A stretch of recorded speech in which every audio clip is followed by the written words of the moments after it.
আর কোনোদিনও হবে না দেখা।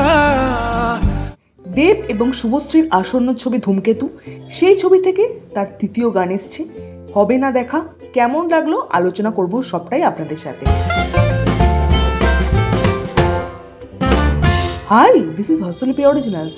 এখন আপনাদের সাথে ধূমকেতু ছবির নতুন গান হবে না দেখা এই গানটা সম্বন্ধে আলোচনা করব।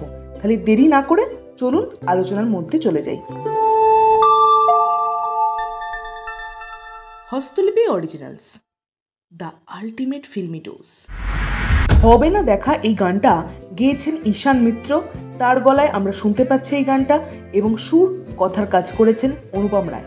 অনুপম রায় যে ধরনের গানের সুর দেন তার চেয়ে কিন্তু এই গানটা অনেকটা আলাদা, ইমোশনাল স্যাড সং। এই গানটা ঈশান মিত্রের গলায় বেশ ভালো মানিয়েছে এবং গানের কথাগুলো কিন্তু ভীষণ টাচি। আপনারা একটা একটা করে গানের কথা শুনে দেখবেন, আপনাদের হৃদয় স্পর্শ করতে বাধ্য। এরপরে যদি ভিডিওর কথা বলি তাহলে বলতে হয় দেবের অভিনয় কিন্তু এখানে ভীষণ ভালো হয়েছে, আর শুভশ্রীকে দেখতে খুব ভালো লাগছে। এই ভিডিওটা দেখেই যা বুঝতে পারা যাচ্ছে দেব কোনো একটা মিশনে আছে, তার জন্য সে ছদ্মবেশ ধারণ করেছে, কিন্তু তার বাড়ির লোক, মা বলুন বা বউ অর্থাৎ শুভশ্রী, তারা কিন্তু কেউ চিনতে পারছে না।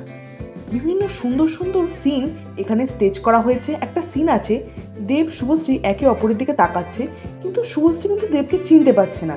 এবার ছদ্মবেশে দেব কি শুভশ্রী বা তার বাড়ির লোকের খবর রাখছে, সেটাও হতে পারে। অ্যাকচুয়ালি গল্পটা কি সেটা বোঝাই যাচ্ছে না। এর আগের যে গানটা এসেছিল মা বলে, সেখানে দেখা গেছিল দেব ছদ্মবেশে আসছে তার মা বাবার কাছে, মা বাবা বুঝতে পারছে না। এই গানটায় দেখানো হচ্ছে শুভশ্রীর কাছে আসছে, শুভশ্রীও বুঝতে পারছে না।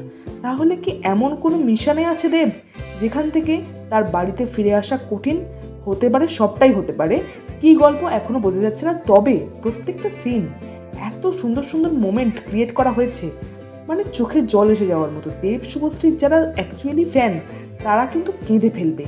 ইমোশনাল স্যাড সংটা দুর্দান্ত হয়েছে, আমার ভীষণই ভালো লেগেছে। এই গানটা আপনাদের কেমন লাগলো অবশ্যই কমেন্টে লিখে জানাবেন।